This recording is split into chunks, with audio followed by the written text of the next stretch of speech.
here. So let me welcome everybody to session 3 of the classic metal class. And class we're using in kind of a loose sense. This isn't, for credit or anything like that. When Scott and I were kicking around this idea, we thought about chat, but that was a little bit too informal, and there were a few other ideas.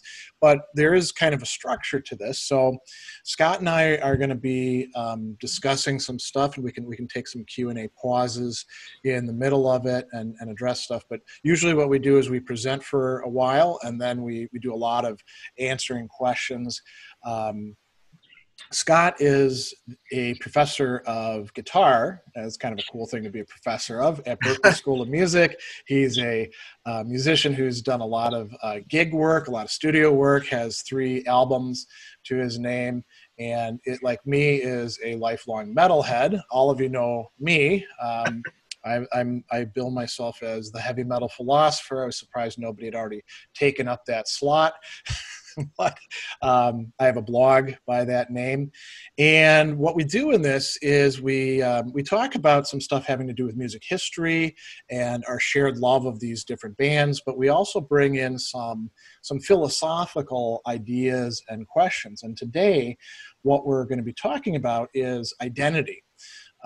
For bands and what constitutes a band's identity over time. So we're getting into some metaphysical questions, and this is prompted in part by people bringing these things up in the previous classes and in discussions that we've been having for a long time, sometimes prompted by what people are actually doing in the real world, like when Rat had 2 different rival rats until that was legally decided, as it often happens in these cases.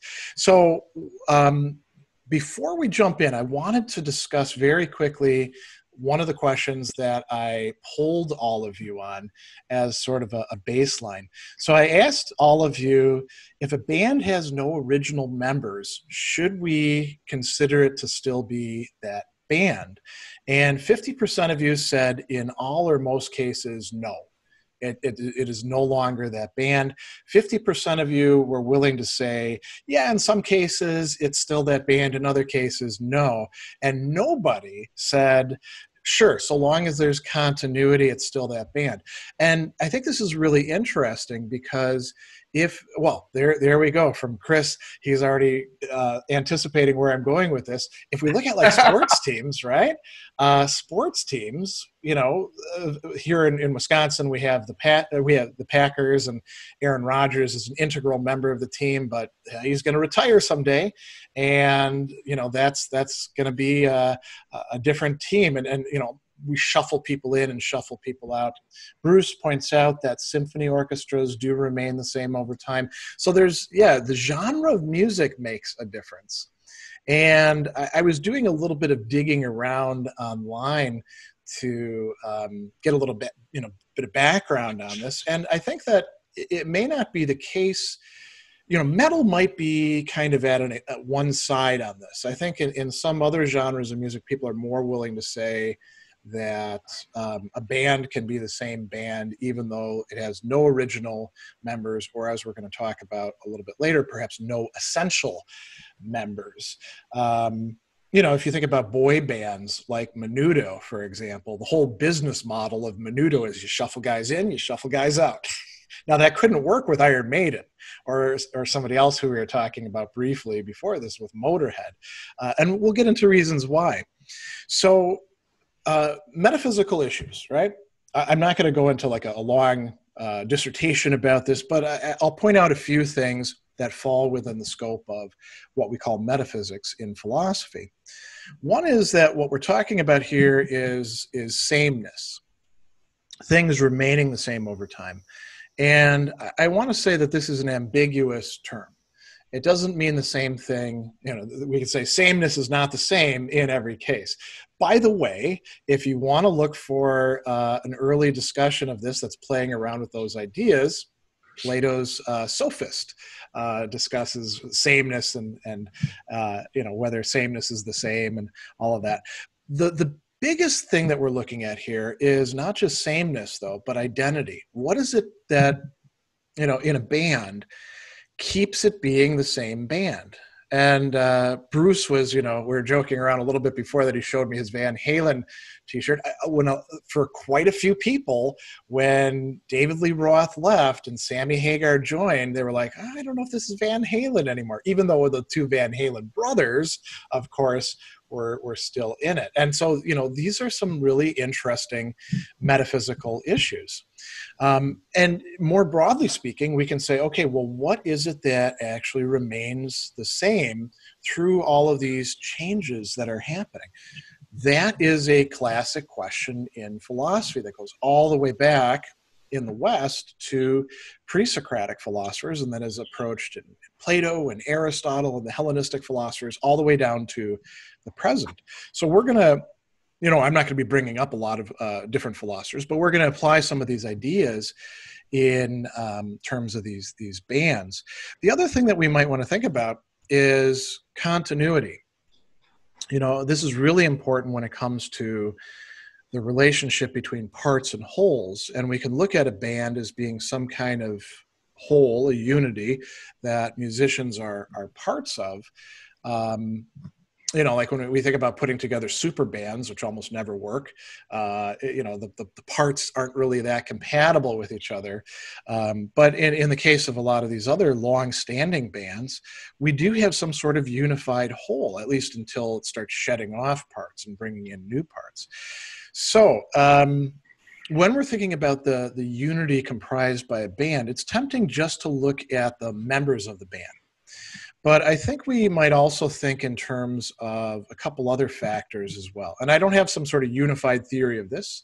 And here's where I'm going to turn it over to Scott in just a second and get his take on this as well. I think the members are important, and we can also talk about the staff or support of the band, the managers, the people who are doing all the behind the scene. A good mixer is absolutely essential, right? And then we can also talk about the ethos or the image of the band, something that's more conceptual but also affective. And the sound is important, and I definitely want to hear what Scott has to say about that from a sort of musicological perspective.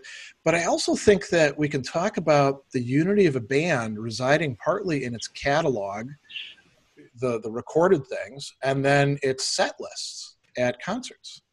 So for Scott, is there anything I've left out to begin with? And then what else, when it comes to the sound, how do we actually conceptualize that? Well, I want to actually start and go back, because the point about the orchestra is not a genre thing. So an orchestra is basically, they're playing mostly classic works, right? You're not having creative contributions from the violin section. You're not having, and the eras are based on the conductor, but then take like a metal band like the Trans-Siberia Orchestra. Oh yeah. You can trade out players every season, and it's still because it's these aren't individual bands. These are more like what would you call, not a business, but like.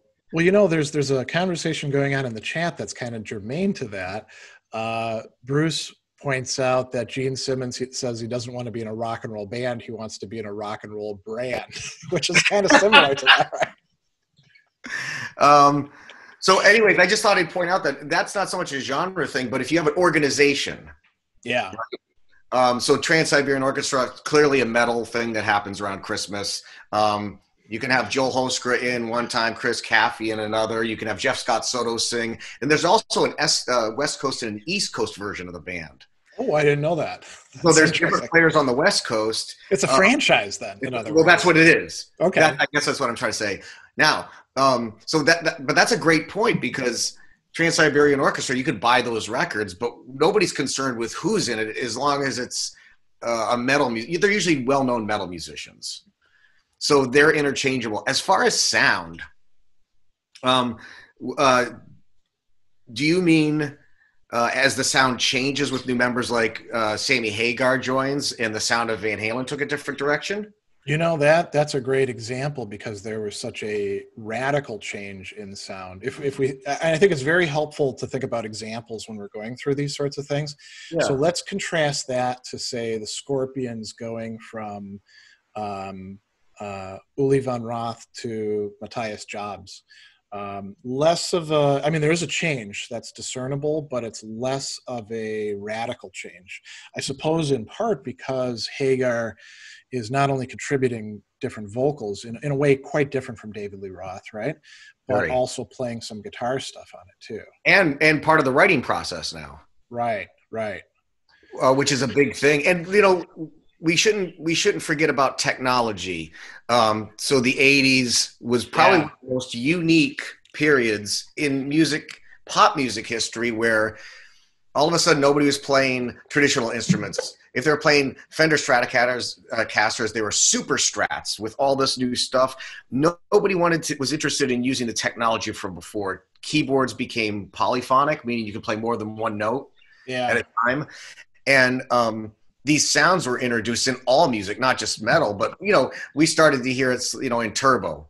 Judas Priest. I was just about to say Judas Priest had reached sort of its apex in heaviness with Defenders of the Faith, where the guitars are very distorted, and it's the bass is very, very heavy, very hard, and then suddenly they introduce the guitar synths, and some people are like, "Oh, this is amazing," and other people are like, "They have betrayed us." Same thing with Iron Maiden and Somewhere in Time as well. And that's an interesting thing. Just kind of the talks we've had on how the emotions work, how fans get angry. Yeah. And they take it personally.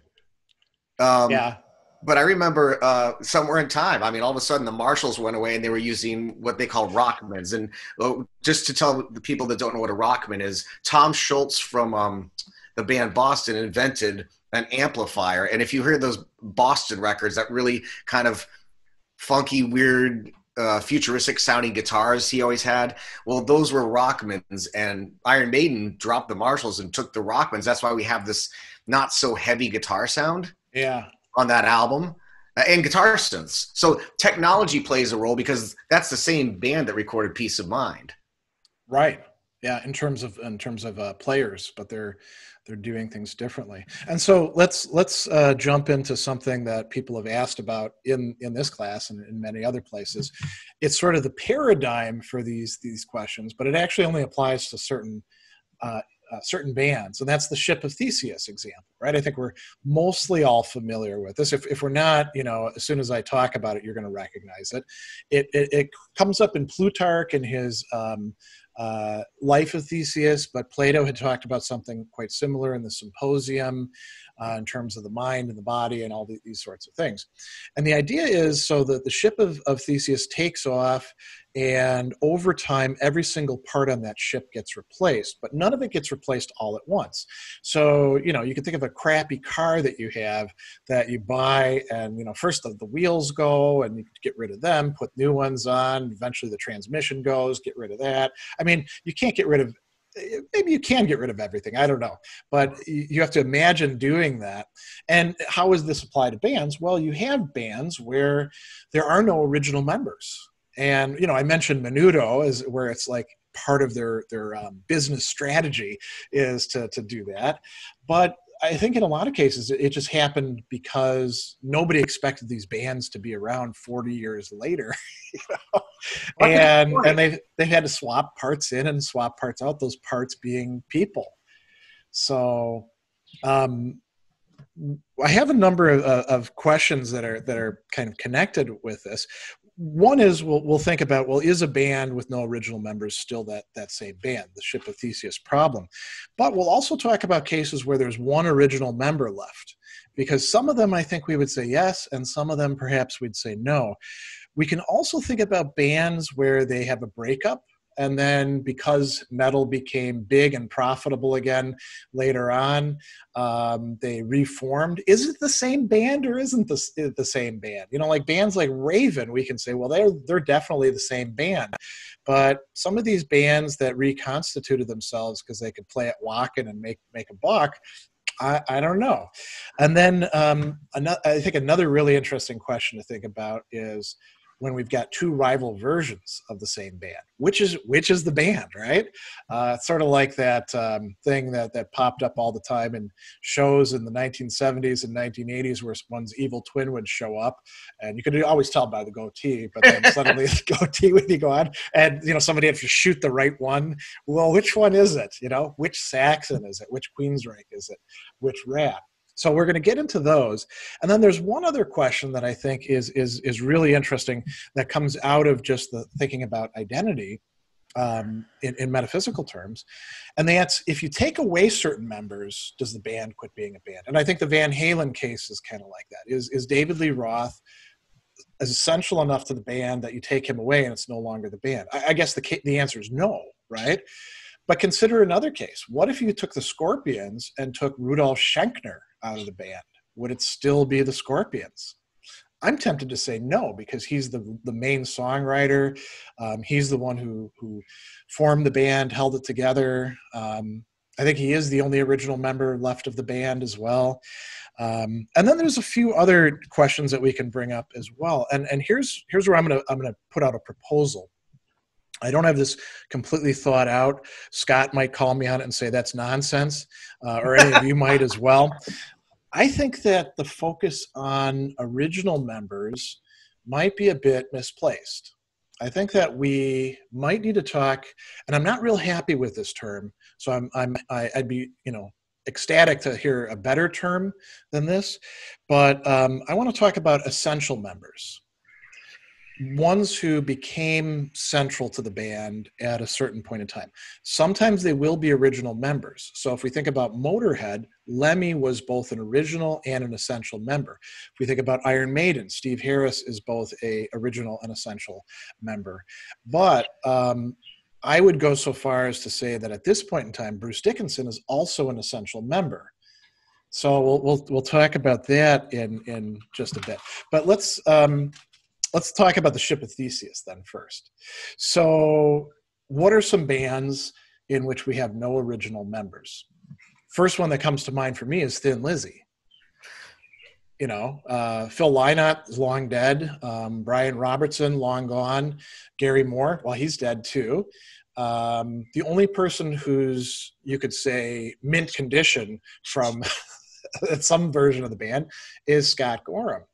So is Thin Lizzy, which sometimes does tour as Thin Lizzy instead of as Black Star Riders, is Thin Lizzy an actual original continuing band or not? What do you think, Scott? Well, Thin Lizzy is an interesting example because John Sykes is still around, and he was in Thin Lizzy with Phil, and first of all, let's talk about original and essential. The fact that Phil's gone, some names are synonymous, right? So he is Thin Lizzy, right? Levy was Motorhead. Yeah. Although you can't just be. I mean, even Gary Moore, right, where it's a solo act. Gary Moore has got to have a bassist and a drummer and all of that. But he could switch those out because it's under his name. That's true. But I wouldn't call it Thin Lizzy. I'm more comfortable with them calling themselves something else. Well, Vivian Campbell was in Thin Lizzy for a while. Yeah. And that's why when they make new music, they do it as Black Star Riders. Yeah, and I'm okay with that. When they tour as Thin Lizzy, all they do is play the Thin Lizzy catalog. I know, and I would say that's a nice tribute. Okay, so they're a tribute band rather than actually being the band. Yeah, I mean, I think that's a useful distinction to make. So what we've got is, because there is continuity there. I mean, Scott Gorham, it's not like Thin Lizzy, went off the scene and then reemerged, right? Actually they did break up after Phil Lynott died, but then they come back together with Scott Gorham as the band leader. It would give more validity if John Sykes jumped in too. Okay. We would be adding another member that was in the band with Phil. But then again, I have to say it would just be a more heartfelt tribute. Okay. You know, like when Gary Moore did the concert for Phil, he did a DVD years ago, and I would say that's as much of a tribute as somebody calling themselves Thin Lizzy. So this is one that you and I have talked about quite a bit. Kiss has brought up the idea, and Okay. it's basically Gene Simmons and Paul Stanley bringing up the idea of, since they already have Tommy Thayer and Eric Carr in the makeup, basically doing, Ace and Peter Criss, right? That they would find people to replace Gene Simmons and Paul Stanley, because they're getting pretty old. Paul Stanley's voice is starting to go. Gene Simmons probably wants to, I don't count his money or something, and he doesn't have enough time to do that, and or talk trash about people. He start a blog. So they're talking about essentially franchising it and finding two people to be on stage to replace them, and they would be the official Kiss, but it would have none of the original members. You've said before that would just be a tribute band. It is. But if it's being licensed by them, does that change anything? No, I have a friend. I think I told you. Fleetwood Mac has licensed an official Fleetwood Mac tribute that tours the world.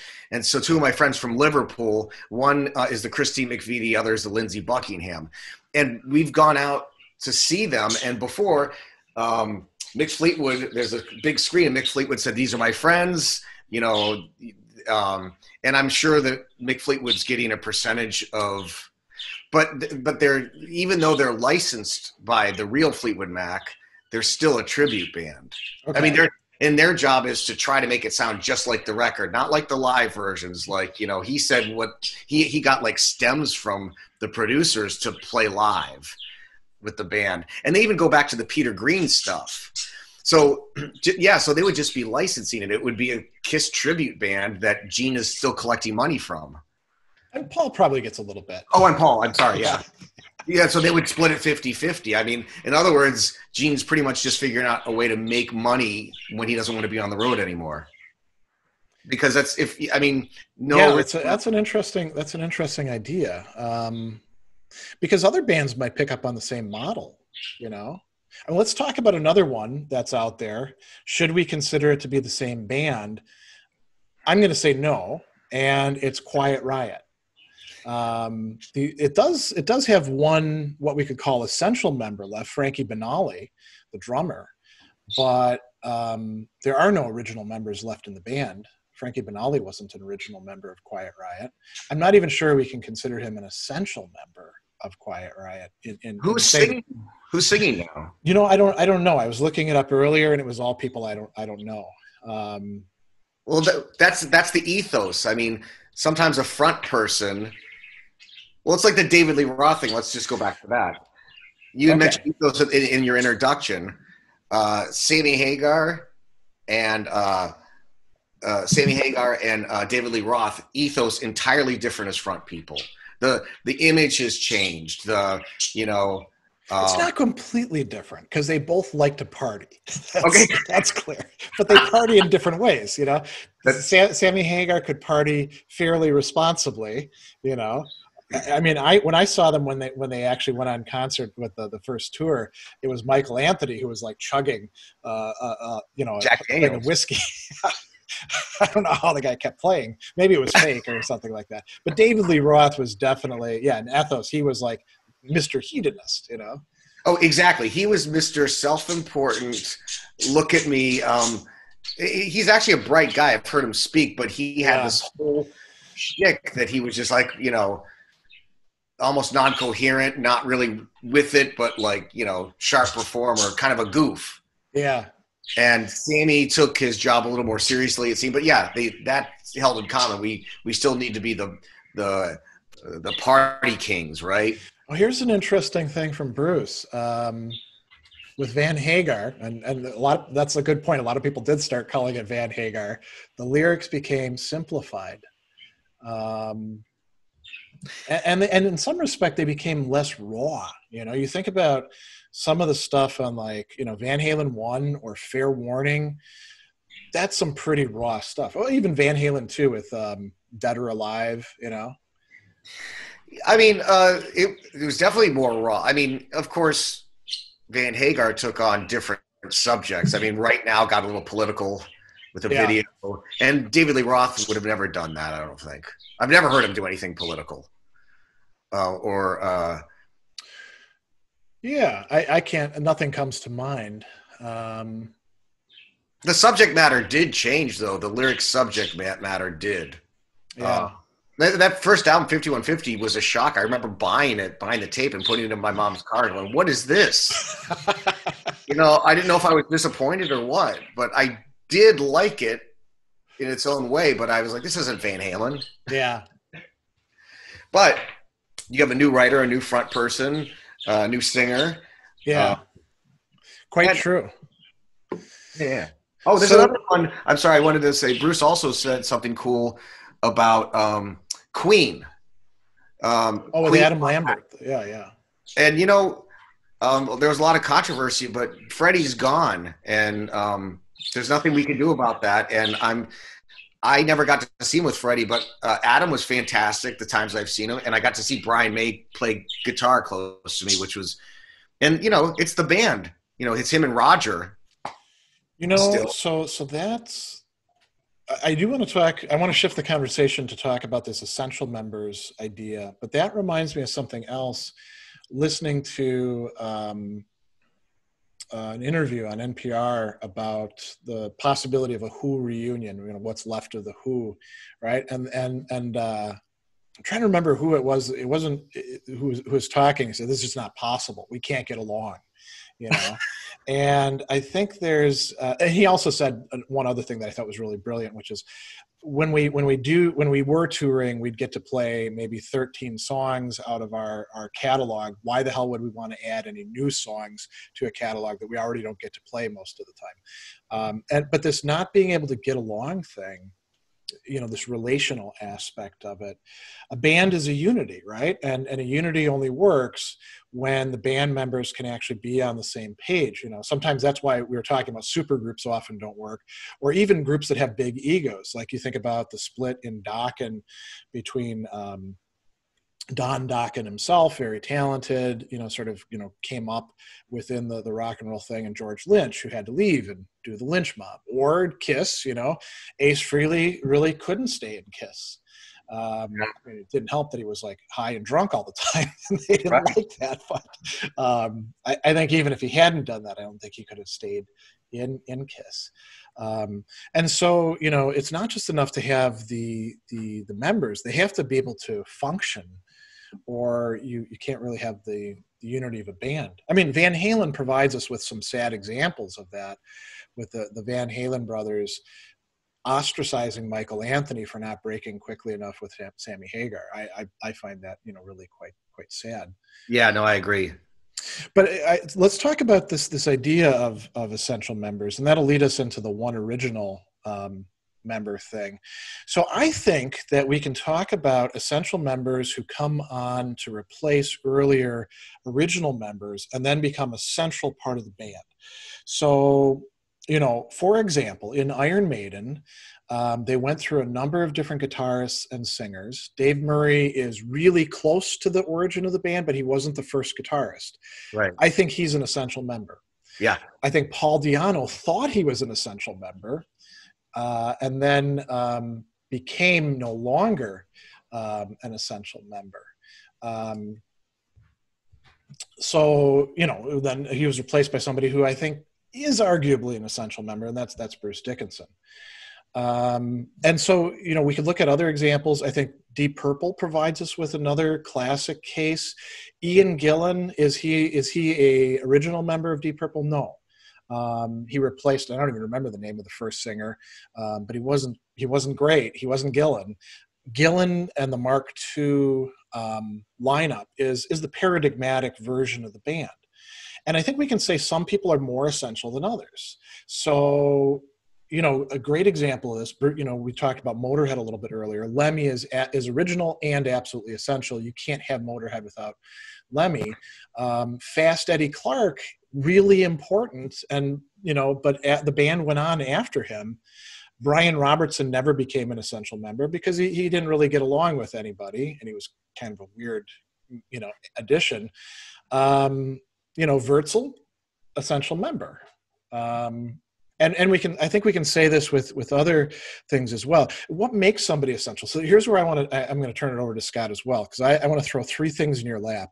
I want to suggest that the people who have maybe the biggest claim are the band leaders, people like Steve Harris, the songwriters who may not be the same as the band leaders, but oftentimes do coincide, and then the front men or front women, who again may not be the same. Steve Harris is not a front man of Iron Maiden. He's perfectly willing to let the other guys. I mean, he runs around on stage a lot, but he's willing to let the other guys do it because he's confident enough. So here's my question for you. Is that an adequate sort of breakdown of who's probably the most essential? Or am I leaving something out? I guess we can also kind of discuss things that are behind the scenes that as fans we might not know about. So as fans, we say, well, this is a make or break for me. If this person's not in the band, they're not the band anymore. And you're right. So Steve Harris is not only a major songwriter, but he's kind of like the organizer. He really he kicks people out when he doesn't. I mean, in the early years of the band, he was like, you're out of here. Yeah, and he was very much the one that kind of organizes stuff. I mean, he's, I'm sure everybody in the band has a say, but let's say there's somebody in the band that's not a big songwriter, but keeps the band together and keeps the band sane or getting along, but they're not a songwriter. You had mentioned there's people behind the scenes too, like managers, how do these people fit in? Well, so from the other side, maybe if you ask the band who the essential people are, they might have different answers. I mean, they might agree with you, and then they would say, but also so-and-so, if it wasn't for them, they're always on time. They always make sure we're on time. Or that could be, you hear them tip their hat to the management who takes care of, if we think of Spinal Tap. Here's a really interesting point by Chris. I want to see what you make of this. There are no essential members, only essential albums. What do you think about that idea? Well, essential albums, does that mean the members that played on those albums are the important people? Or the albums themselves, no matter how they're played or who they're played by live? I guess I don't understand. I guess the focus would be on the catalog, right? And then sort of the transformation of that catalog, if you still are touring, into set lists. So you could have anybody. So let's take Def Leppard comes to mind. Yeah. So I'm a big High and Dry and Pyromania fan. When Hysteria came out, that was their huge album. And one of my big criticisms with them is 30 years later, they're still playing the same set they did in 1988. Even when they have new records, they don't represent the new album on the tour. Yeah. So that's interesting. Yeah. And, of course, Steve Clark passed in the 90s. But it's kind of, you've got pretty much the original band for the most part. But Phil Collen argues, because Phil Collen didn't really start contributing till Hysteria. So Phil Collen wasn't part of the band. He did one solo in Pyromania, and he wasn't on High and Dry at all. So to him, he's created this new sound, which was Hysteria. He was part of that new sound. And the stuff that came before, like On Through the Night, he wasn't part of.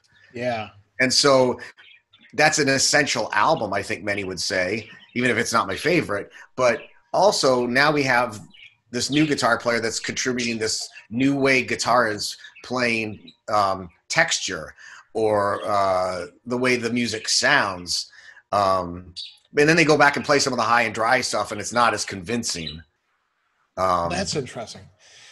Yeah, in order to be able to play, I mean, and you could say something similar too. So we've seen Judas Priest 4 times in the last 10 years. And when they play some of the classic stuff, so I'll say stuff from like 83 backwards, it's like dead on, like Victim of Changes, for example.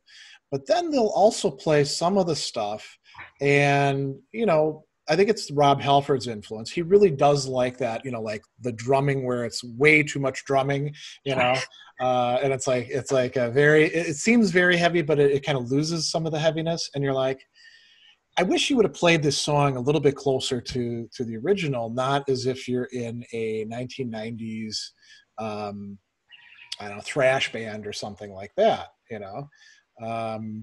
and so I think we can see similar things going on.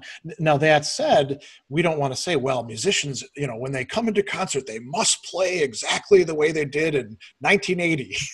I think that would be ridiculous. And I want to go back to something. I was going to stop you at the beginning. You said something very interesting that we shouldn't blow over, Okay. not track from it. But you said, what about the bands that break up but then get back together when it's kind of? Oh yeah. So, but is that the same band? I mean, not to take it too far out. It could be all the original members, but the album they were in their early 20s, hedonists. Blah, and now they're responsible adults, so they don't have that mindset.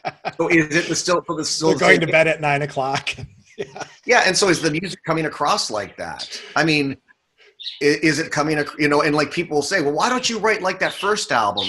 And a lot of musicians, because I'm not 18 anymore. Yeah. So there's a certain degree that albums are snapshots. Yeah. Okay. Yeah. That's a good way to put it. Sort of like a chunk of that time. And you can't really get it back. I mean, I've heard bands play the older stuff and it's great, but it doesn't have that same, but the new stuff really sounds great. Like I saw Robert Plant and he did the whole new record and it was unbelievable. And he was smart about choosing the Zeppelin songs he did. But, there's a couple things that's like, I don't need to hear you because you don't sound like that anymore. You can't, it's not that raw. It's not that raw kind of like young and rebellious and, it was a different era, the late 60s, early 70s. Yeah. So times were different. And you were a kid, and now you're in your 70s and learned a lot. I wonder, too, the response from the audience, we could say, has changed over time as well, I mean, you go to some metal shows and it's all people, I mean, it's not all, and there are some younger people, but it's all people our age, and older, When right. we see Accept and Raven at the Gramercy in New York City, there was an old guy there who had to be like 80 and long white hair, like almost down to his waist. And he was super skinny and, just headbanging and stuff like that. We're all looking at him like, wow, this guy's really something, That I don't think you would have seen in when Accept was playing in 1983. So. Well, it's funny. You could say that as we've been going to concerts, people have always been our age. Yeah, I suppose. I mean, this is a whole different topic that we might talk about, in terms of generations next time. One of the things that is really cool about going to concerts is seeing like parents there with their kids or younger people and seeing this love for a certain kind of music getting passed down along with the lore of it, the legends and all the other stuff. I want to come back to the some of the stuff that we're going to discuss, though. Another thing we can talk about is bands where there's only one original member. Is it still the same band? And I think it really depends on the member. So like Uriah Heep with Mick Box, I would say is still the same band, but that's because they've brought in people over time who maintain the continuity. Iron Maiden has only one original member, Steve Harris. Judas Priest has only one original member, Ian Hill. But in those cases, there's essential members that came in. And I think you can say the same thing with Uriah Heep. Now, there's been a little bit of discussion about Black Sabbath in there, and I think this is an interesting one. Tony Iommi's Black Sabbath, Seventh Star, I guess you could say is it a Black Sabbath album? Iommi didn't want it to be. He wanted it to be a solo band, and the record company, and I forget who it was at the time, made him say it was a Black Sabbath album. Is it a Black Sabbath album? He doesn't really seem to consider it as such. But then, later on, the next album after it, The Eternal Idol, where he brings Bob Daisley in on bass, It is kind of Sabbath, you know. I think it was a Glenn Hughes who was singing that one, Was it? or was it Tony Martin? I don't know. Actually, I don't know the answer to that. But you know, Whitesnake, you could also say, is a only one original member, and Whitesnake, you know, Whitesnake is almost kind of a solo band, just not called the David Coverdale Band, you know. Well, So, because when we get to these bands that are actual solo acts, it's not an issue. If you know, if Ozzy shuffles people in and out, nobody cares, right? Because it's still Ozzy. If Dio does that, that's fine for him. Is Whitesnake still Whitesnake when you know, you mentioned Chris Sykes, right? Bringing him in, does that change the band? I don't think so. It does change the sound, but it's still one guy who's really running the show. And then John leaves after the Essential album, and then Vi comes in, who I thought was a really bad choice. Vanderberg comes in. Comes in. Vivian Campbell comes in. I mean, you're right. That's an example of where I was calling kind of like Motorhead is Lemmy, or Whitesnake is David Coverdale. You know, that brings up, so Motorhead spinoff, right? Think about Fast Eddie Clarke and Fastway. Now that was going to bring in Pete Way, and then he had contractual arrangements that he couldn't get out of, and so they brought in a different bassist. Is Fastway Fast Eddie Clarke, and then whoever the hell else he can surround himself with? Maybe, because he's the only person that any of us remember from the band. And I wanted to talk about one great example of where this didn't work at all. Bobby Blotzer and Rat, right? So Bobby Blotzer is an original member. He's a drummer. And, you know, for a while he was touring under the name of Rat. But you know, he couldn't really pull it off. And people were like, come on, this isn't, you know, you're the drummer. And it would be different. It'd be different, I think, if it were other kind of drummer. But I don't think his contribution was sufficient enough. Right. To really, really sustain that. I mean, well, now you're talking about essential members. I always thought Warren DeMartini so important, but well, so let's actually jump into rival bands then. You and I have talked a lot about this particular example. Often when we have rival bands, it turns into a lawsuit, right? Because who's going to be able to use the band name? And the lawsuit in the case of Rat decided that Bobby Blotzer didn't get to use Rat, and instead Rat with 3 original members, Warren DeMartini on guitar, supplemented with Carlos Cavazo, and then Juan Crocier and Stephen Percy, who are the vocals and the bass. Yep. Because there's 2 singers to Rat to have the Rat sound. They were the band. Now, I saw them in concert, and you know, they were pretty good. I thought it was quite amazing how well they came together. And I loved seeing how they incorporated Carlos Cavazo, who's good friends with Warren DeMartini, into that band and made him part of that unity. Yeah. When they kicked out Warren DeMartini, and then Carlos Cavazo's like, screw you guys, I'm out of here. I was only here for Warren. You know, we still have 2 original members, the 2 vocalists and the bassist, but it doesn't feel like Rat.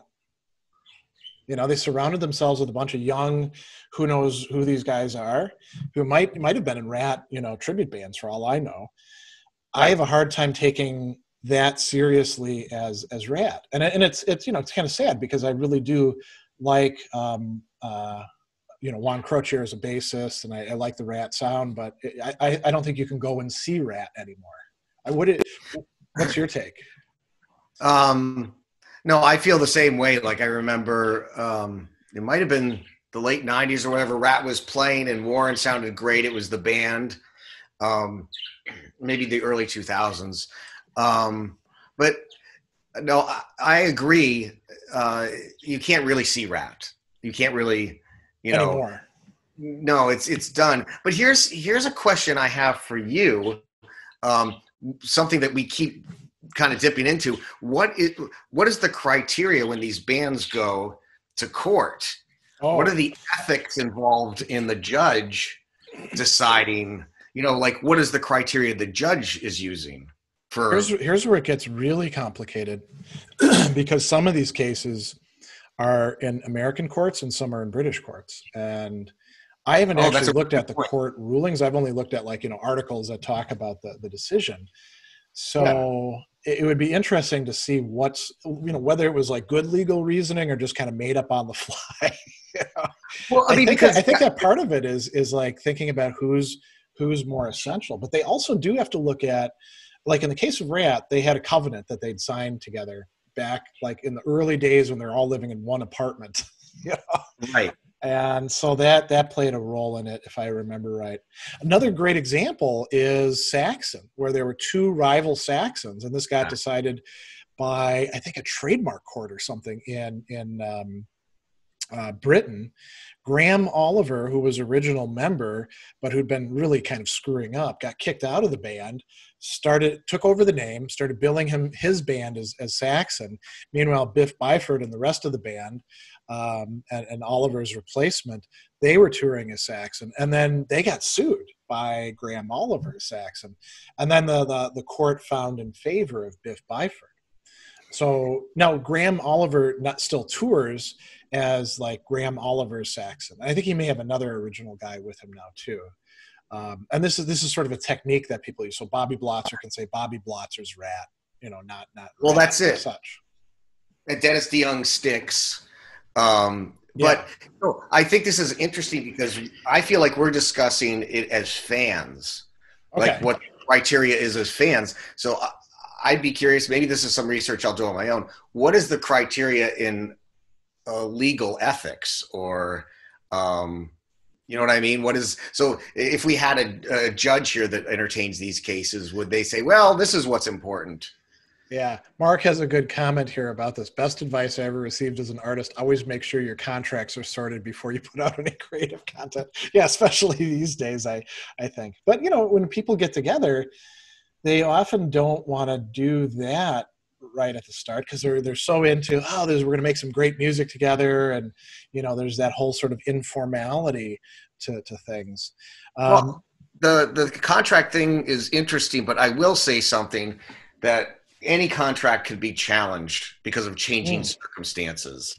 So you can sign something and then 10 years later, well, yeah, Your Honor, I signed that, but that's before I knew so-and-so was going to go out and destroy property and run out all these bills, and like you would have a change in circumstances that would kind of kill the contract. I mean, contracts are challenged all the time, so it's interesting though. Although, just so you know, what an artist does to protect their music is, let's say I write an album, and some of you might know this already. I'll submit all my music to the Library of Congress and get a number. Then I go to ASCAP, which I'm a member of, which is like my publishing. And so I put down that I own 100% of my writing, 100% of my publishing.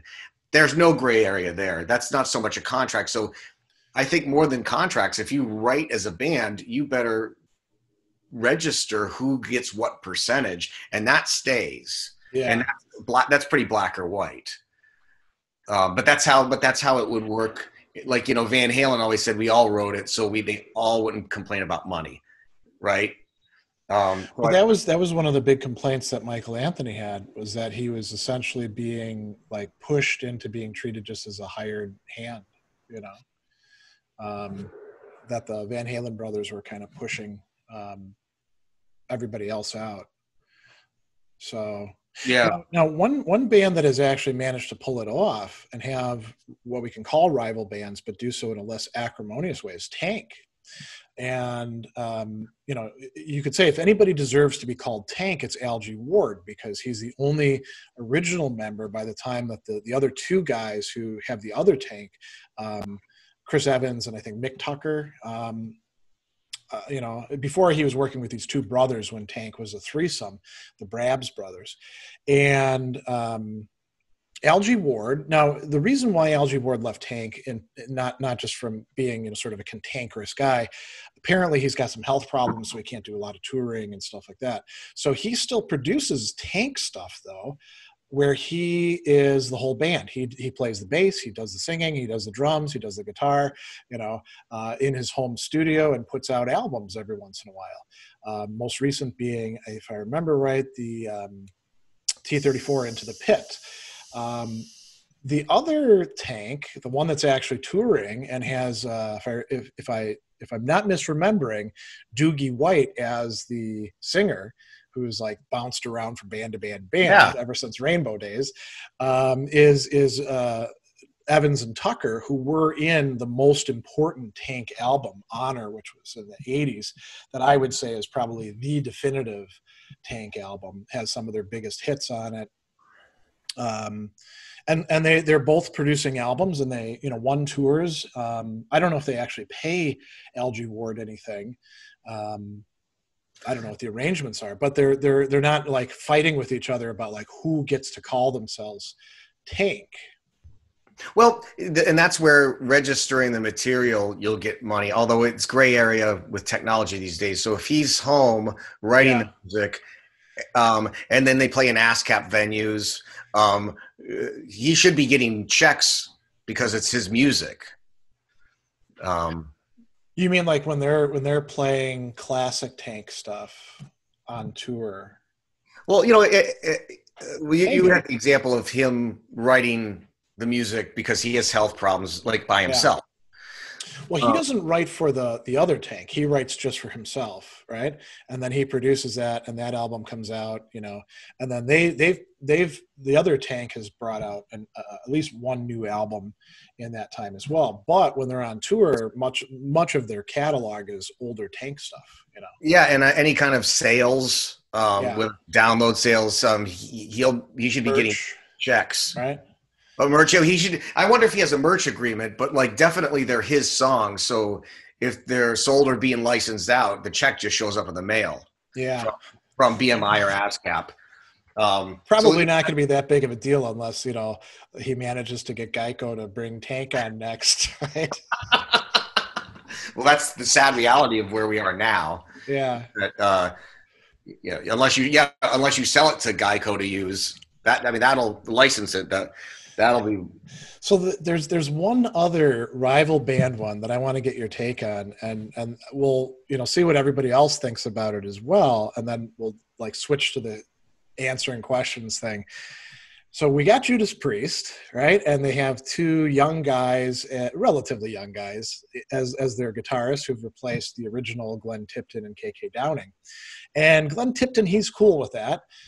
K.K. Downing, not so cool. He wanted to come back to Priest after having left Priest and focus mostly on a golf course, which he bought and managed and I guess didn't go all that well. And he's still bit by the playing bug.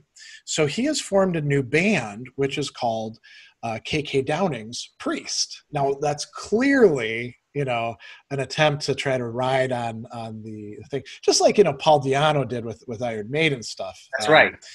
And now here's where it gets really interesting. So K.K. Downing, he's an essential member in some respects. He was really important to the sound when it was him and Glenn Tipton. He's also brought in Les Binks, who was one of Priest's drummers for quite a while. And here's where it gets more complicated. He brought in, as a vocalist, Tim Ripper Owens, who replaced Rob Halford on those albums that people aren't quite sure whether they're Priest albums or not, So do we have a rival Priest here, or do we have something that's kind of a weird, hybrid or cyborg thing that, I'm not sure what to call it. It's not a tribute band, right? No, that's interesting. So bands along the way have different members in different eras. Now, if those ex-members got together, a rival band, well, that's interesting. Oh, Mark says it's a self-tribute. And Chris says it's a schism. That's great. Protestant band. I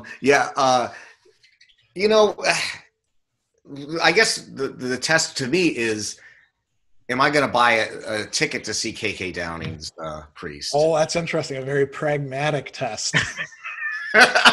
And no, I mean, maybe if I was a huge KK Downing fan, They were. Let me sort of sweeten this deal. So let's say it's in Boston, and they actually did cross the pond, which most bands don't do these days because it costs so much in fuel. And they're going to be playing, and they're playing at some place, and it's like $10 tickets. Would you go? Yeah, I would go because I am curious. Yeah, I would. And I've gone. Now, would you pay $25? This sounds like the games we used to play in high school. Like, all right, let's sweeten the deal. Like, when will you agree to this? Would I pay $25? Yeah, I wouldn't. I mean, if it was like right near Berkeley, there's Lansdowne Street, and no, it's kind of where the Red Sox Stadium is, but it's also a strip of clubs. Okay, it's a bunch of kind of famous, like the House of Blues is there, Axis was there, Avalon. And so I walk by these to get to the train. Now, so if I'm walking and it's $25 to get in, you're already going that way. And I'm already going that way. It would be, I would be curious because I'm sure it would be a good band. You're walking along the door and you haven't seen the marquee, and suddenly you hear the chords for Some Heads Are Gonna Roll coming out of the door. Well, that would get me in because I love that. That's such a great riff. Yeah. And he was part of that. But I know it's kind of an interesting thing. But I have an unpopular. It's funny, this subject, because I have an unpopular view of. I don't like tribute bands. I know we're talking about. Okay, interesting. Why not? Well, I mean, it's kind of an interesting idea, but for a musician to spend all their time directly copying another band, and then the fact that these bands are getting Bruce Dickinson jokes that he'd be better. No, was it Bruce Dickinson? No, it was Jeff Tate said he'd be better off joining a Queensryche tribute band than going around touring by himself, because people seem to want to go see these tribute bands more than the real bands. That's interesting. That's probably something that we need to do a show on, actually. The notion of tribute band and what's going on with it. There was some musician, I don't remember who had a story about trying out for a tribute band that was of his band, and they didn't believe that he was good enough to be in the tribute band, that he didn't sound enough like himself. I'm going to have to track down that story, because that would definitely fit into the notion of, is a tribute band essentially like a copy, and what's going on there. Now, Chris has a funny remark here. Define yourself as a true fan, pay any price. They want the essence. So if you really like Priest and KK Downing is part of it, well, then you should be willing to pay $100 for tickets, Oh yeah. Ticket prices are a whole other. Yeah, that's another thing we could talk about sometime. But let's start addressing some of the questions. Bruce has to take off, so thanks for being here, Bruce. I know there's a lot of stuff in here that we want to get to, so I'm going to scroll up and find some of the things that we probably missed that could be interesting to address. So Andy had something at the very start where she said, I think there's some bands like Sabbath where there are versions of the band that keep their ethos and morph successfully. Then there's other bands where critical players are lost, like AC/DC and Metallica, where the bands maintain a sort of pre-post identity. Okay, so like Bon Scott and Brian Johnson, or Cliff Burton and Jason Newsted. And I would say that with the Cliff Burton, that's because Cliff Burton was a songwriter, he was so essential there. Then there are bands where major changes are made, like Accept, where there isn't any kind of arguing over identity. Udo is still Udo. There's a great example, and sings Accept songs in concert, but Mark Tornillo is still a great new voice. And then there's bands like Priest, where there's Era, Halford, Owens, back to Halford, where fans simply accept the difference because they have to, right? But then there's the bands that keep touring under a name, or even fight for the name in various iterations.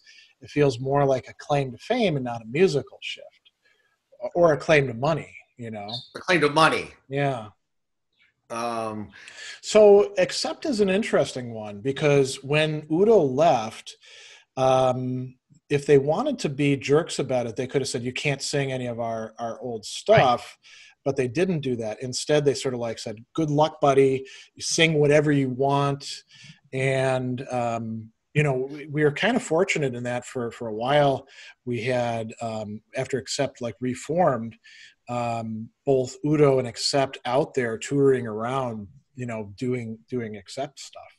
Udo was doing all of his own stuff too, and then Accept had their newer albums as well.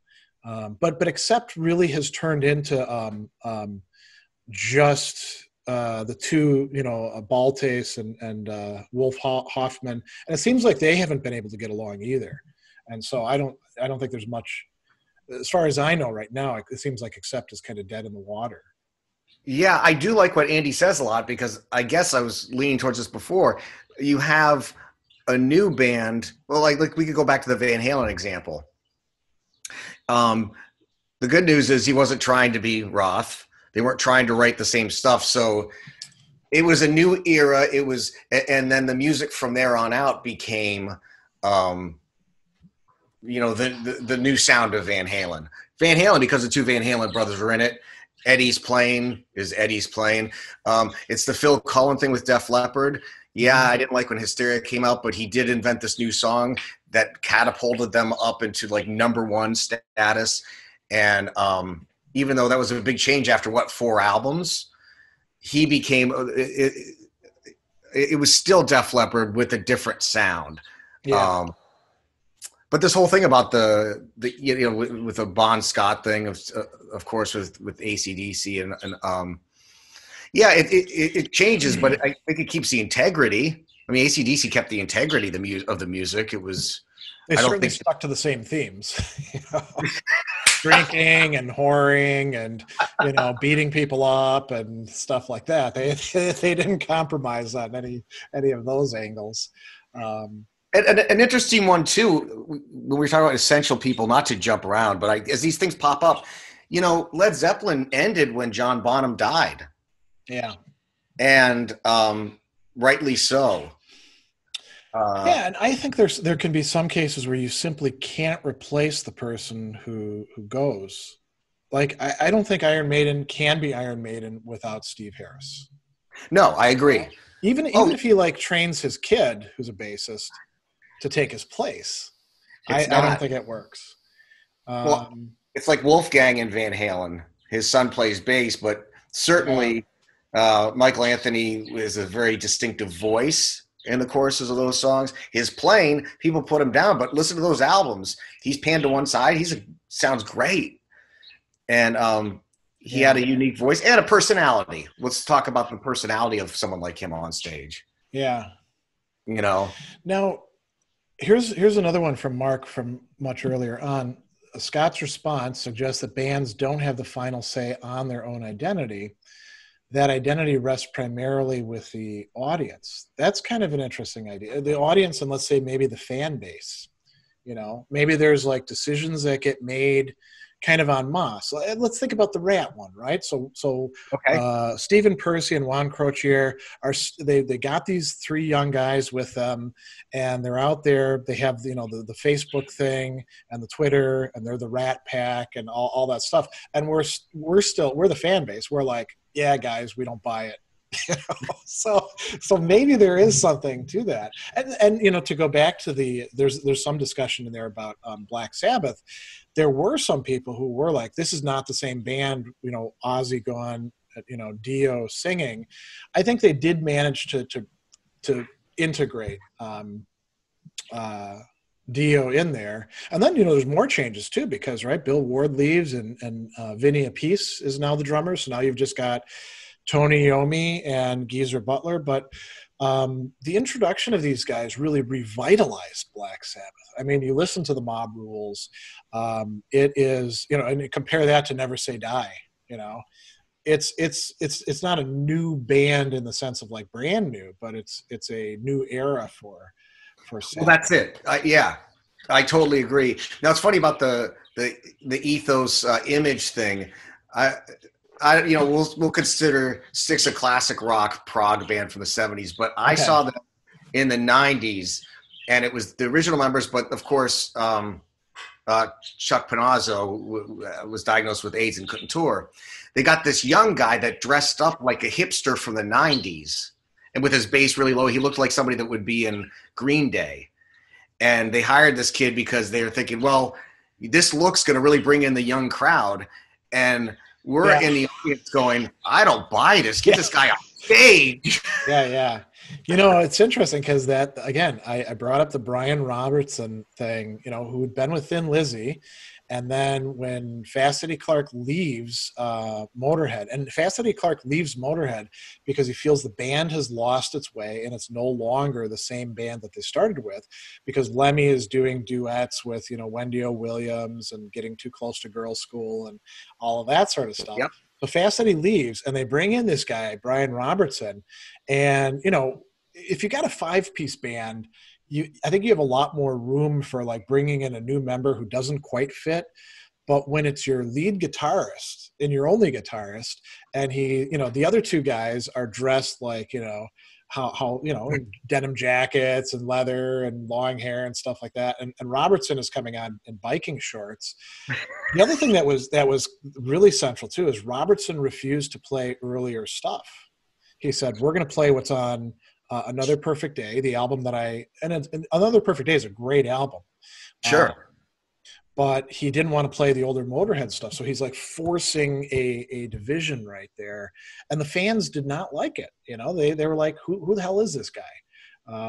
And he was only there for one album before they got him the hell out of there. Well, that's interesting. I felt like, now you saw the 5150 tour, but when the VHS of that came out, there was only one Roth tune in the set, which was interesting because I kind of felt like Sammy Hagar kind of came in and said, no old Van Halen. Now, do you remember them not playing Roth stuff? I don't, we should actually take a look at the set list for that. What I do remember is them playing quite a bit of Sammy Hagar stuff. Right. They played at least 4 of his tunes. Yeah, that would actually be worth checking out. And while I do that, I'm going to throw one here for you to just play around with. This is from Chris Morrissey. Essence of Sabbath remains Black Sabbath with Ozzy, Dio, and Ray Gillan, but it's not Sabbath with Tony Martin or Ian Gillan. And he says, controversial take here on the essence of Sabbath. And I'll just say that I think Ian Gillan, Born Again, that really does. I think that is a Sabbath album. But we'll see what Scott thinks about all that.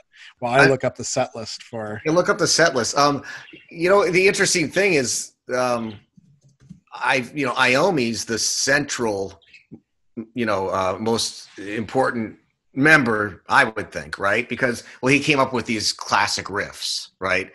Yeah. So I guess it's funny. We'll talk about Sabbath. There's the Dio Sabbath, there's the Ozzy Sabbath, but it's still Sabbath, and nobody really contested it. Maybe people have a preference, right?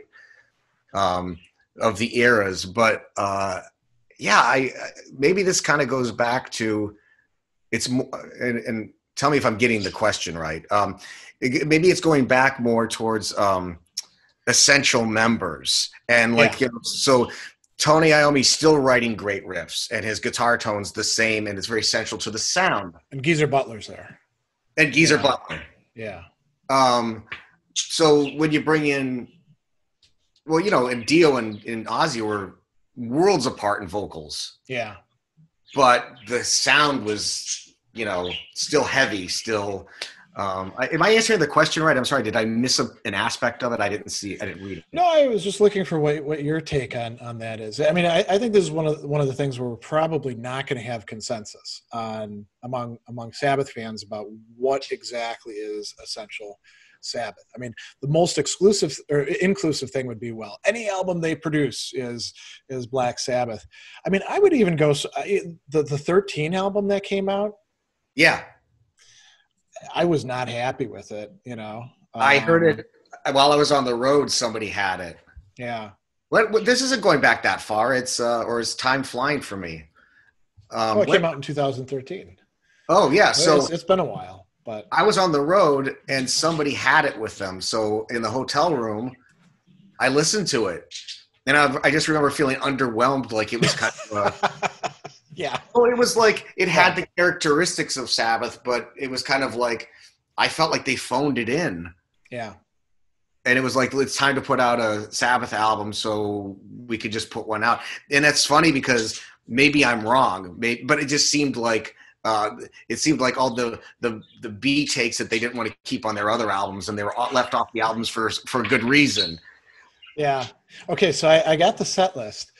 Okay. The only things they did from earlier Van Halen was Panama, and I don't know how they could not do Panama. Right. They also did You Really Got Me, but that's a cover, right? That's a Kinks song. Exactly. And then they had Ain't Talking About Love as their last song that they did before the encore. And okay, that kind of makes sense. So they had a bass solo, they had a guitar solo, drum solo. I remember there was actually a period where Eddie Van Halen and Sammy Hagar traded licks back and forth. They did In One Way to Rock. Yeah, Only One Way to Rock. Yeah, because they opened with that on that tour, didn't they? That's Sammy Hagar. They actually opened with You Really Got Me on that one. Oh, okay. I mean, they had BTO open for them too at Alpine Valley, and then in their encore, they played Why Can't This Be Love, and then they played Led Zeppelin's Rock and Roll. Oh God, it really was a big break in many respects. And that's another thing we should talk about: bands that do tired cover bar songs in their set. I saw Heart last. That actually is a great topic. There are some bands that do really great cover songs. Judas Priest is a prime example. Think about Diamonds and Rust, or the one from Spooky Tooth. What is it? It's off of Stained Class. Better by You, Better Than Me. Or Green Manalishi. They take the stuff and they transform it, right?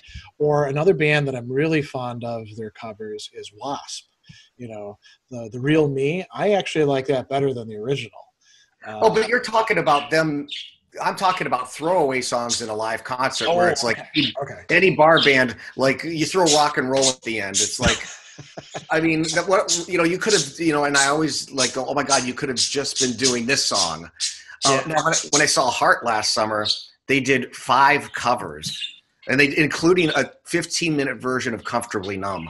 I mean, that's side 1 of the Heart comeback album, or Dreamboat Annie.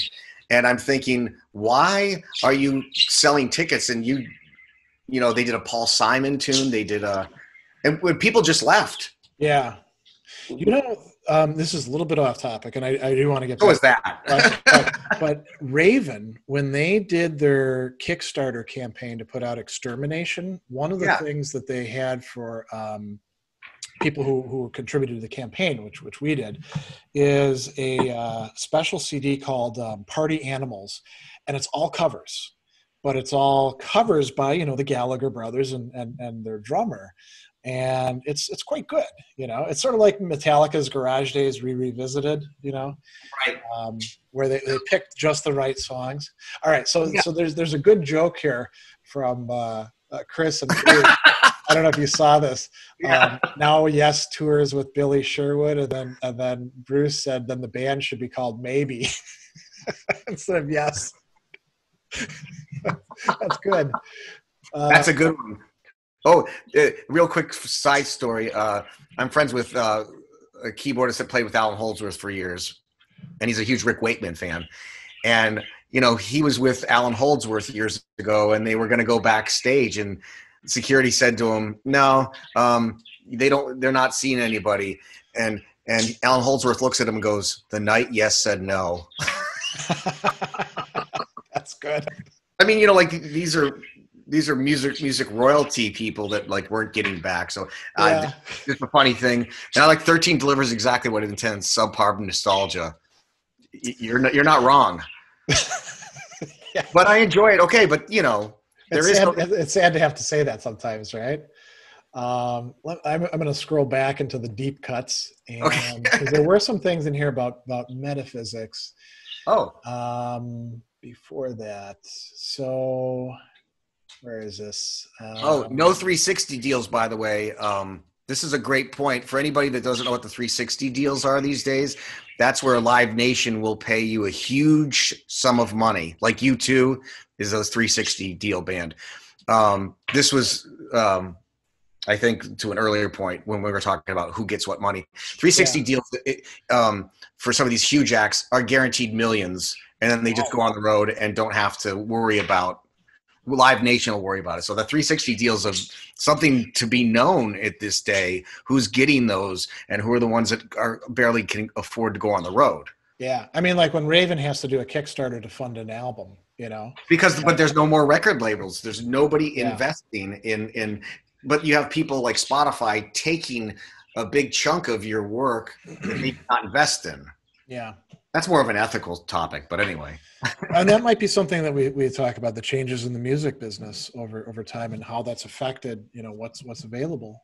So Chris had a comment: the music is the essence. Perhaps you need certain members to create the musical essence. Members in music are correlative.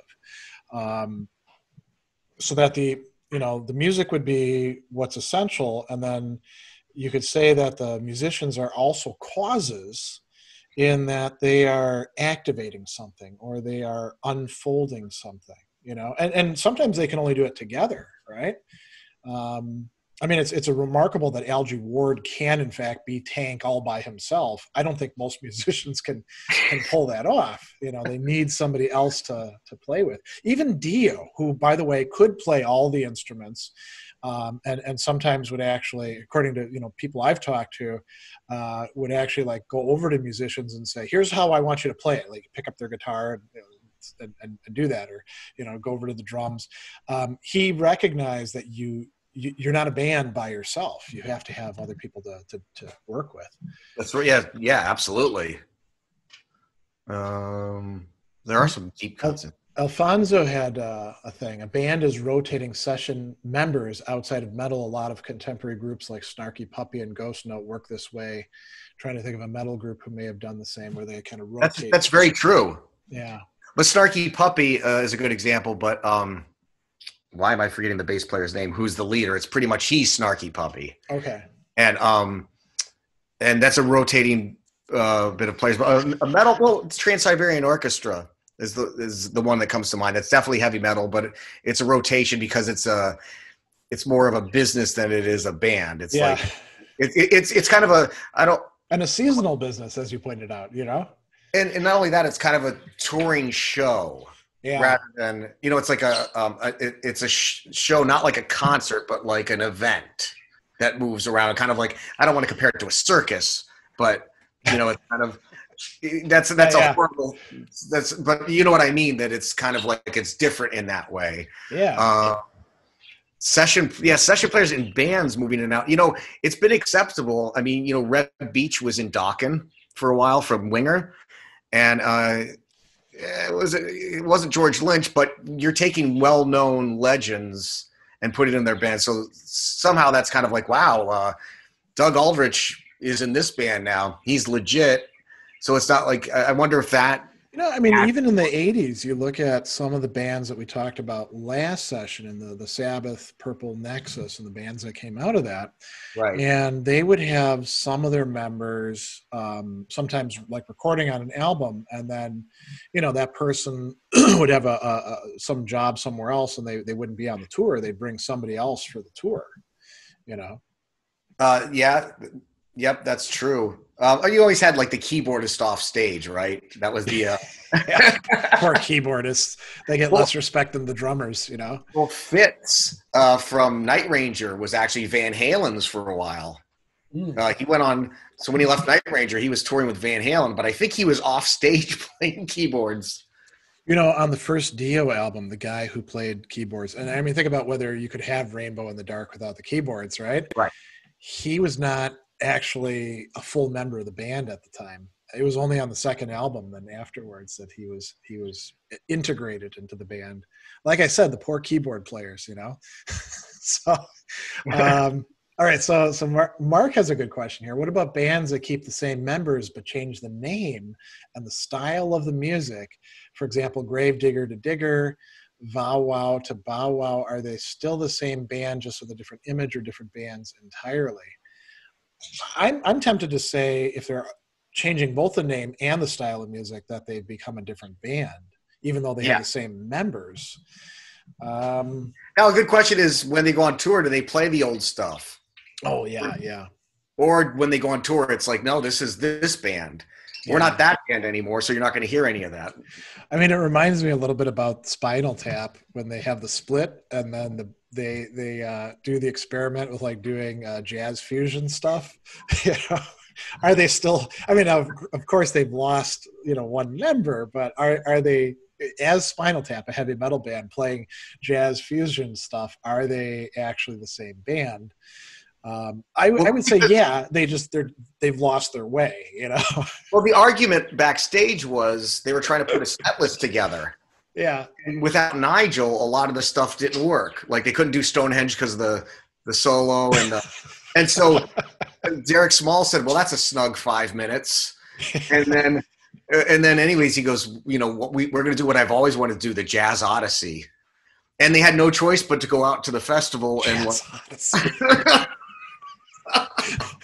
That was a great movie because it was so ridiculous. It was so on the money. It was the older I get, I'm like, well, it's not funny. That's my life. I kind of think that, who they were spoofing in that part, it was actually Deep Purple, Really?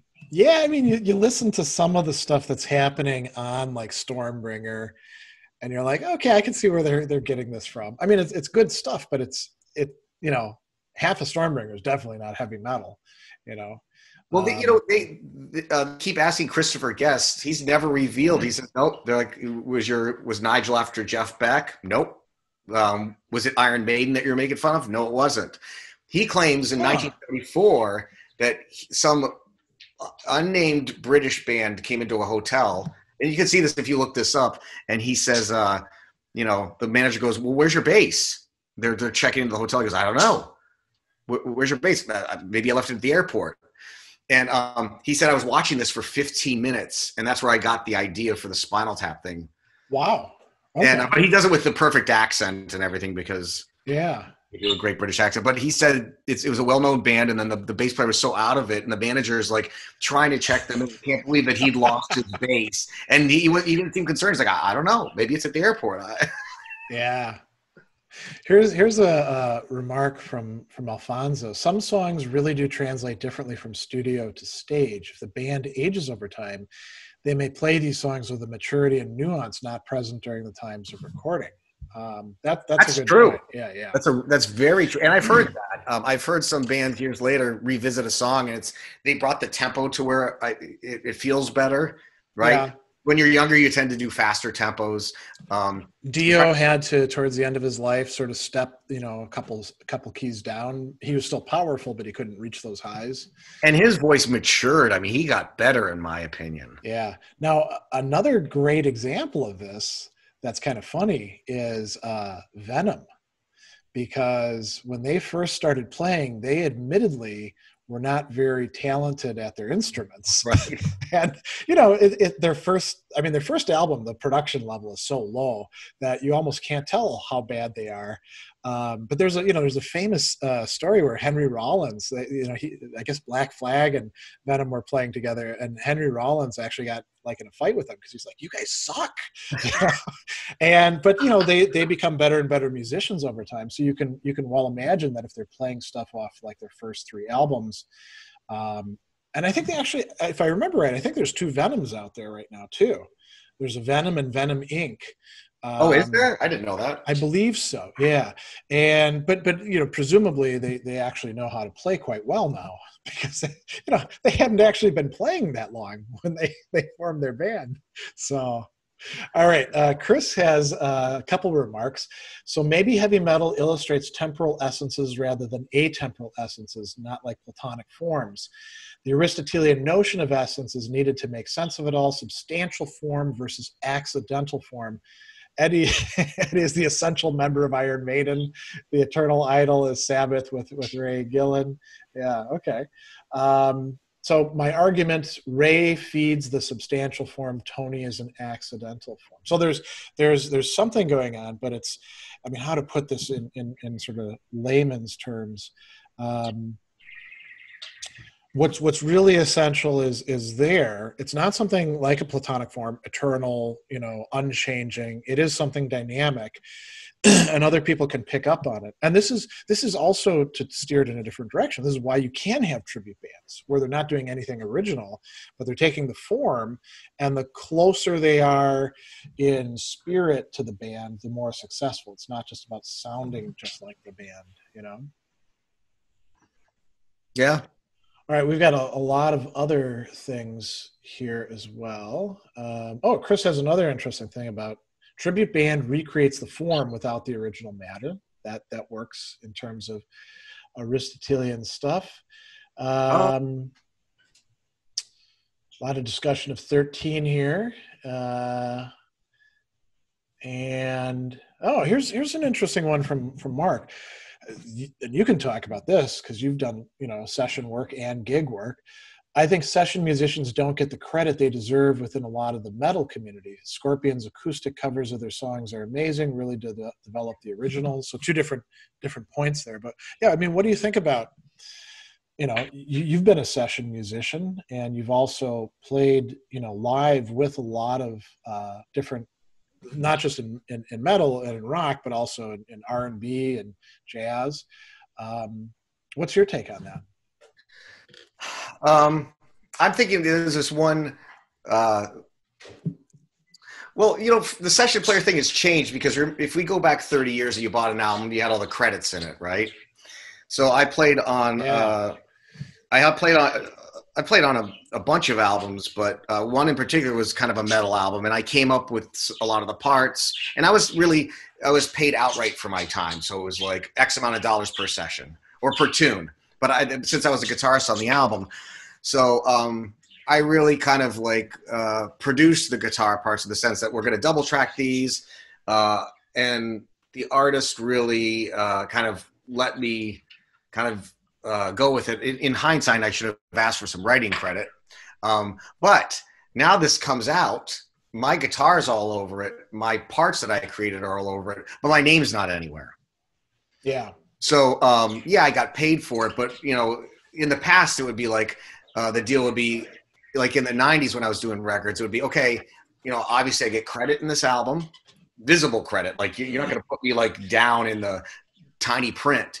And then you pay me for it, but that's kind of a lost thing now.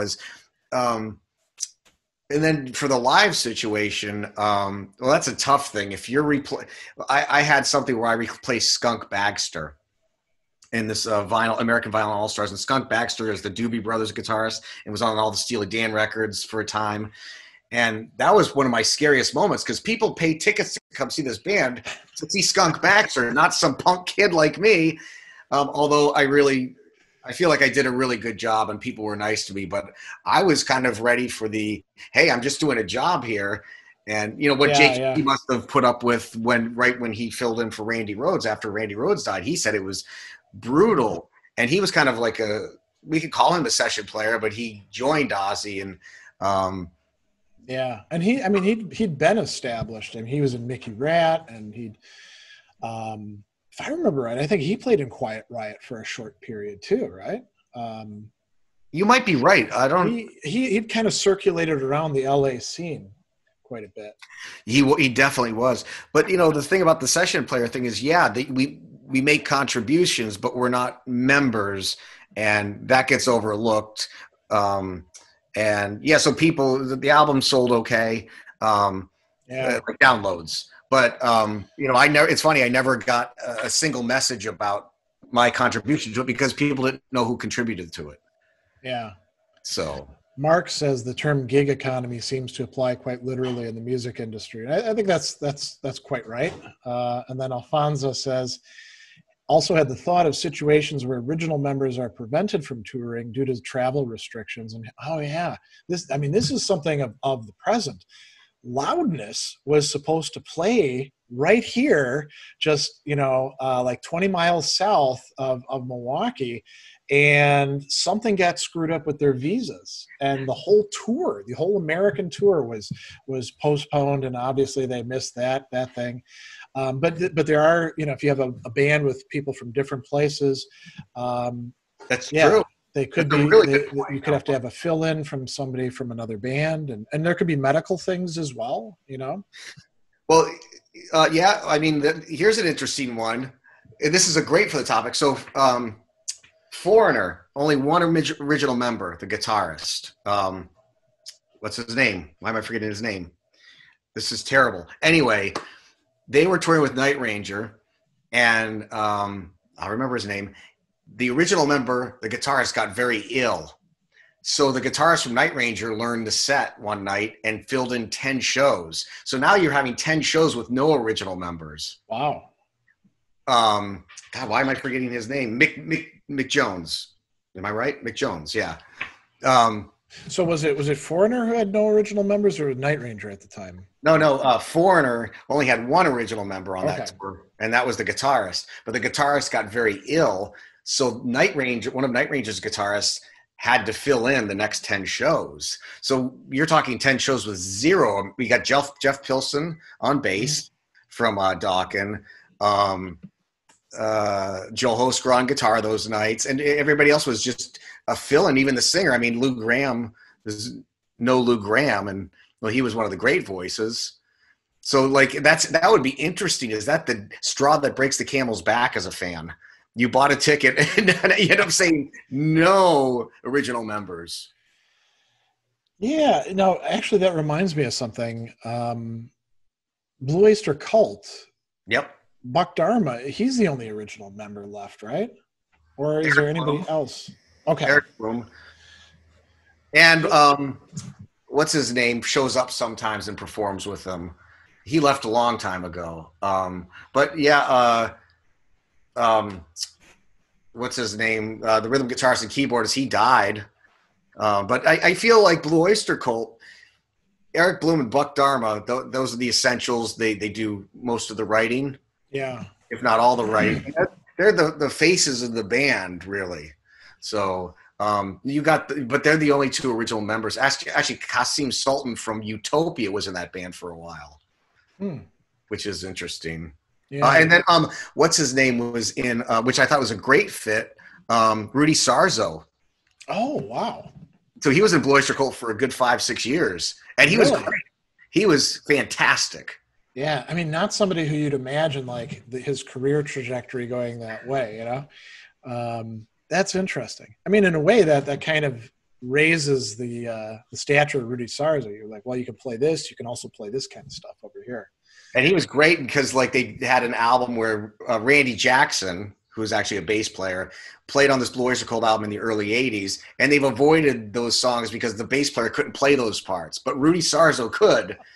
So all of a sudden those songs appeared in the set list, and as a fan, I loved it. It's like songs we would have never heard Buck sing again. Or I think it would be interesting, because we should wrap this up pretty soon, to do a show about like the people who migrated around from band to band, making important contributions. Think about bassists, right? Rudy Sarzo is a good example. Bob Daisley's a prime example. And I wonder too if it's I mean, there are guitarists who've done that. I don't know that there's that many singers who've done that sort of thing. Well, we've got the revolving door of Yngwie Malmsteen. True, yeah, and we can also talk about and that's where you've got the guitarist as the solo centerpiece thing. Michael Schenker too. We can talk about the people who've come in and out with him. Oh, and Rainbow too. And the Schenker thing, he tours with all of his singers now. There's 5 singers, and And they when they're not singing lead, they're singing the harmony parts. It's actually, I've seen it twice. It's a must see. And you've got Robin McCauley coming up and doing the era from there, and you've got it was, and he's playing better than ever. Michael Schenker is just one of the greats, man. Well, he's not drunk and high anymore. That helps. God, that was sad. Some of the, I don't know if anybody's seen footage of him unable to play. It was so bad. And and he was kicked out of UFO for drinking so many times. And Vinnie Moore is our guitarist, but that's an interesting one because to me he was the whiz kid and he was the sound of UFO. Well, why don't we bring this to a close? We had a lot of great questions and comments and stuff like that. I think there's a lot more to unpack in this topic. So we'll probably return to some of the aspects of it and maybe bring a little bit more, metaphysical rigor to it over time. But I just, I thought it was a good way to satisfy the urge to talk about the ship of Theseus and some of these other things that keep coming up over and over again. So any last thoughts, Scott? No, this was this turned out to be really interesting, and maybe like all kind of discussions, it bring up more questions. For me anyway. And the participation, everybody's so bright here and actually really made me think about some of these things from another way. And I'm definitely going to be kind of considering some of the comments. And it gets, I would say, maybe that's what a good discussion is you unpack more and it's not as simple as you thought it was going to be. Yeah. But we did have some opinions. Like we had I would pay the $25 ticket and you would not. Yeah. And when you're talking about a genre of music that spans now, 5 decades? There's going to be a lot to talk about. So, all right, everybody. Well, thanks for joining in, and thanks again, Scott, for being the special guest on this. I appreciate it. At this point, we can probably just call you co-host. I love it. All right. We'll see you all next month.